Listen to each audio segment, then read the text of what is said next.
everyone, welcome back to another video. In this video I'm actually doing a speed paint of Meet the Artist because it has been a long time since I last did one. The last one I drew was in 2019 when I just got my hair cut. And I always like doing a Meet the Artist because obviously I've got more followers now and it's always nice to like introduce myself. And also I feel like it's a good marker of where my artwork has changed or where it's headed, because I feel like I've retained a lot of my style elements from the last few years, but I feel like my attitude and the things that I'm looking for and trying to portray in my art are quite different from what I was trying to aim for a couple of years ago. So I think that's what I'm going to talk about in this video. I think one of the major differences is I've been sacrificing anatomy for more stylization, because I've been just way more interested in art styles that are like heavily stylized, that really sacrifice realism for character and movement. Because the last time I did Meet the Artist, I was too focused on making sure the anatomy was completely correct, and it does look good, but I find that it can sometimes spoil the movement of the picture. It ends up looking really stiff. So I haven't been doing any studies. I've just kind of been drawing exactly what I want, and it's actually been really great, because I have mentioned that I want art to be more of a hobby again rather than the thing that I try to make money from. And with that, I've kind of just dropped all the things that I was trying to practice, trying to make my anatomy, you know, completely perfect, and trying to aim for a very realistic style, where now I've been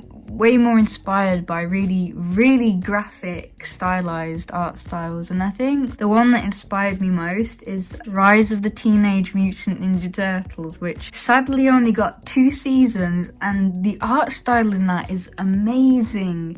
It's just it's fluid and just really nice to look at. You know, the backgrounds, the way the characters move, the animation. It is really great, and I might have to do some fan art sometime soon. I have a lot of ideas for fan art because I also like Kipo, which is another great series. And again, the style of it, I know a lot of people didn't quite like it, but I really like how angular it was. And I think that's the thing I like about these cartoons, is that they're very angular instead of round, because I've noticed a lot of cartoons have a very rounded style, and I like the more jagged, pointy and sharp line art and character designs. So that's kind of what I'm aiming for in my own art now, in my own drawings. Because with the self-portrait, I feel like people will say it doesn't really look like you, but to me it was about exaggerating the features that I do have, and you know, how would I look in my own style rather than trying to draw myself exactly. So I've kind of like put my buck teeth, you know, my overbite, and you know, the big eyes. So, you know, I wanted to exaggerate that, and the eye bags, because I am very tired most of the time. And I just thought it was way more fun exaggerating those parts of myself rather than trying to replicate the way I look in real life exactly. It's just more fun doing it this way. And I've also put like my favourite things. I've got like my beanie hat. I'm really happy with the way that hat turned out as well. I'm just really happy with the overall line art with this.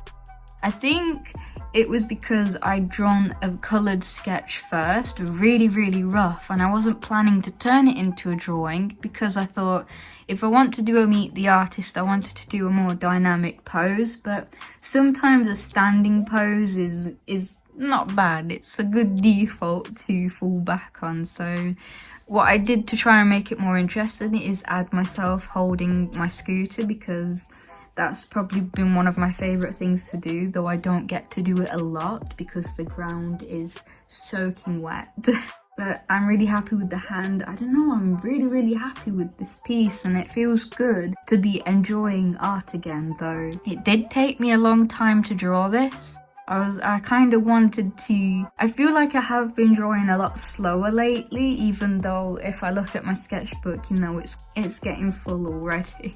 But I really took my time with this, and while I wanted to speed up the process, I feel like taking my time benefited the drawing, it really did. Because I think I did this over the course of a couple of days, because I think the things that take the longest are the layout and composition. Like, I wasn't sure what to do for the background or how I wanted to arrange everything on the page or what things I wanted to include with it, because I wanted to draw more bits and bobs, if that makes sense. I wanted to, like, I added my console, I added one of my bags, and I added some pieces of Lego, because if you've watched my studio diaries, you know that is a new hobby that I've picked up, which is going quite well. I'll have to show you what I've been working on. I've been building something kind of special, so. But yeah, this piece overall just took longer, and while it does frustrate me to spend so long on a drawing, I feel like I'm just going to have to live with that, because the end result was something that I was really happy with. Oh yeah, another point, going back to not doing studies. Another reason I'm surprised I like this drawing is because I haven't been doing any studies, I thought my art would deteriorate and I would start losing that skill. But I have done no studies at all, and yet I'm really pleased with this drawing. It's like taking a break made me draw better. Which is probably how it works. I think sometimes you need to take a break and just do what you want to do for a bit, so yeah.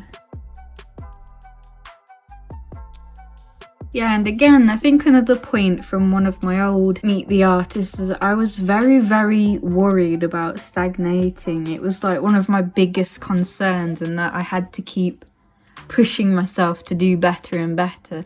And I think there's actually a parrot outside my window.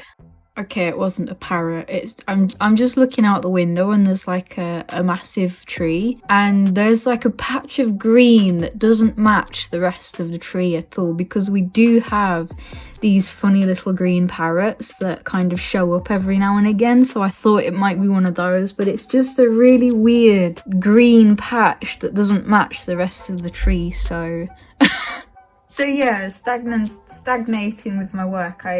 It's funny, I don't have that fear that I once did, because it was definitely like a full-on fear of just doing the same thing exactly over and over again, and now I'm just like, you know, I'm happy drawing the same characters facing the 3/4 view all the time. That is what makes me happy. So although, you know, I have got plans for other drawings and drawings that I'm really excited about, but I just don't have that fear anymore, which I guess is kind of good, that I've found like a comfort zone. But I know it's good to also push yourself out sometimes, so we'll see how it goes. I've got some plans to do some things, but one of the really funny things about YouTube is I've noticed, like, if you're an artist or an illustrator on YouTube, you can't just do one thing. You kind of have to do, it's like you almost have to do everything on YouTube. It's kind of like, if you mostly do digital art, there's like a pressure to do traditional art, and if you do traditional art, there's a pressure to do all painting, even if you're mostly, say, if you do ink, you'll feel pressure to do painting, and if you do painting, you'll be pressured to do sculpture, and I feel like that's kind of how it goes, like an ever-growing tree just branching out in different directions. And when I think about it now, I don't think there's anything wrong with just sticking to one medium, but I do feel like there is a pressure from YouTube to, you've got to try this technique, you've got to try this medium, and some of us are just happy doing or drawing in a sketchbook with a couple of biros, and sometimes that is okay, and it's good to branch out, but sometimes I feel like you can stretch yourself too thin, because I did have a massive sort out of paints and pens and stuff that I felt pressured to buy because of YouTube, because I thought, if I buy this will make me a better YouTube, because I'll be a more diverse artist that can draw in any medium. But I ended up just feeling stressed out, because when it came to doing a picture, it's almost like you have too much choice, and some of them are you're not very good at, and some of them are just so stressful and time consuming.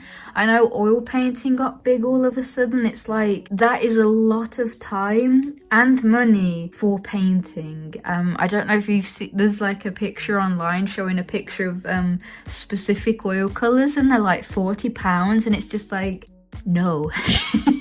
No, I'm not doing it. There's no way I'd be able to paint with oil paints anyway, because I have no patience for that kind of thing at all. And that is in no way to put down oil painters, because it is an amazing skill. There's too much for me, and I wouldn't expect an oil painter to try and like get into digital art. It's not like a cheap thing to start out with.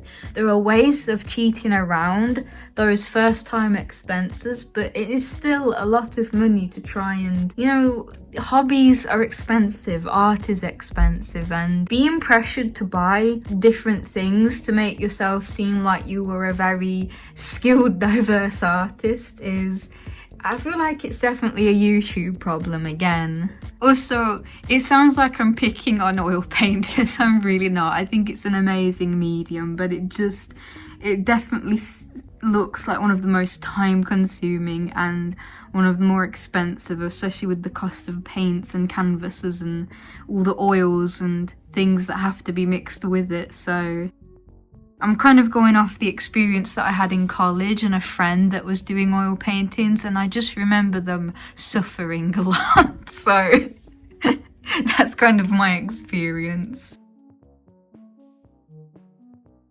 And so with that last point, I think it is time to end this video. I really hope you enjoyed it. It definitely felt like a longer one again, and hopefully it's not too rambly because I had a lot to talk about. Although it always feels like I end up talking about the same things, so I've made a lot of videos by now and I feel like I'm covering the same topics that I've talked about before, but just talking about them with a new attitude, so maybe that's okay. So thank you for watching this video. I really hope you enjoyed it, because I enjoyed making this one and I really like the artwork, how the artwork turned out for it, which is always really nice when the artwork looks good too. So thank you for watching, and I will see you all next time. Goodbye!